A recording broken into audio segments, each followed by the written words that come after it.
नमस्कार, मी पंजाब डक। राज्याच्या दोन समुद्र आहेत, म्हणजे दोन समुद्र, अरबी समुद्र आणि इकडे बंगालच्या खाडीचा समुद्र। दोन समुद्रामध्ये दोन कमी दाबाचे पट्टे होते। त्या कमी दाबाच्या पट्ट्याचं रूपांतर चक्रीवादळात झालं आणि ते अरबी समुद्रातलं जे चक्रीवादळ आहे ते काय होणार आहे, गुजरातकडे जाऊन तिकडे ओमानकडे जाईल आणि तिकडून स्थिर होणार आहे। आणि ते काय होणार आहे, उद्यामध्ये 29 तारखेला ते स्थिर होईल। आणि त्याच्यानंतर हे बंगालच्या खाडीचं जे चक्रीवादळ आहे ते आज ते तेलंगणात येणार आहे। तेलंगणातून महाराष्ट्रामध्ये इकडं नांदेड, यवतमाळ हे पट्टा करत पूर्व विदर्भातून ते इकडं छत्तीसगडकडून इकडं आसामकडे जाणार आहे।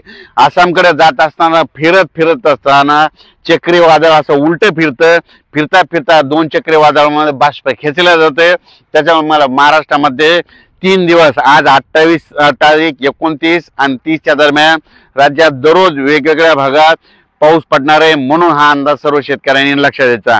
मग तोच अंदाज, हे पाऊस सांगायचं झालं तर म्हणजे पूर्व विदर्भाकडे जास्त पडणार आहे, कारण की ती चक्रीवादळ ते पूर्व विदर्भाकडून जात असल्यामुळं पूर्व विदर्भाकडे जास्त पाऊस राहणार आहे, म्हणून हा अंदाज लक्षात द्यायचा।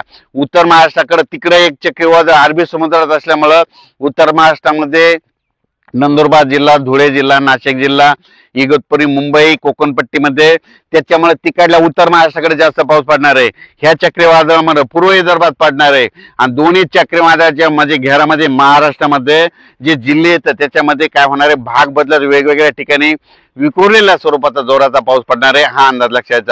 पण राज्यात मात्र 2 नोव्हेंबरला बऱ्याच ठिकाणी म्हणजे 1 नोव्हेंबर पासून राज्यामध्ये जे धुके धुराळी येणार आहे आणि त्याच्यानंतर जसं 2 नोव्हेंबरच्या पुढे जातो 3 नोव्हेंबर, 4 नोव्हेंबर, 5 नोव्हेंबर थंडीमध्ये वाढ होत जाणार आहे आणि 7 तारखेला चांगली राज्यामध्ये थंडी जाणवणार आहे, म्हणून हा अंदाज लक्षात घ्यायचा।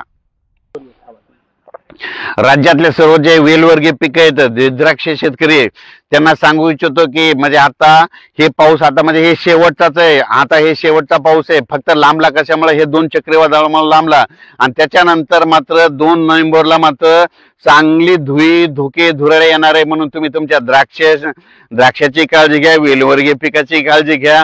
धुई आल्यामुळे जितके फुलामध्ये पिकं असतात तितके खराब होतात, म्हणून हे देखील सगळ्यांनी लक्षात द्यायचं। राज्यातल्या सर्व शेतकऱ्याला सांगू इच्छितो की राज्यात फक्त आता 3 दिवस चांगला पाऊस पडणार आहे। 28 तारीख आज रात्री, उद्या 29 आणि 30च्या दरम्यान राज्यात दररोज वेगवेगळ्या भागात, वेगवेगळ्या जिल्ह्यात भाग बदलत, भाग सोडत, कुठं सोडून देखील देणार आहे, काही ठिकाणी पडणार आहे, काही ठिकाणी ओढे नाले देखील वाहणारा पाऊस पडणार आहे, म्हणून हा अंदाज लक्षात घ्यायचा। धन्यवाद। 30 तारखेपर्यंत राज्यात विखुरलेल्या स्वरूपाचा पाऊस पडणार आहे। 2 चक्रीवादळ असल्यामुळे हे राज्यात पाऊस पडायला आहे, नसा हे पाऊस गेला असता, म्हणून त्याच्यामुळे हे पावसानं मुक्काम वाढल्यामुळे म्हणजे 30 तारखेपर्यंत राज्यात पावसाचं वातावरण राहणार आहे। 1 तारखेच्या नंतर पाऊस जोर वसरणार आहे, म्हणून हा अंदाज लक्षात द्यायचा। आणि हे मी माझ्या शेतामध्ये 1 एकरमध्ये कोरडवाहूला 48 किलो हरभरा पेरलेल्या शेतामध्ये आणि पाहू शकता।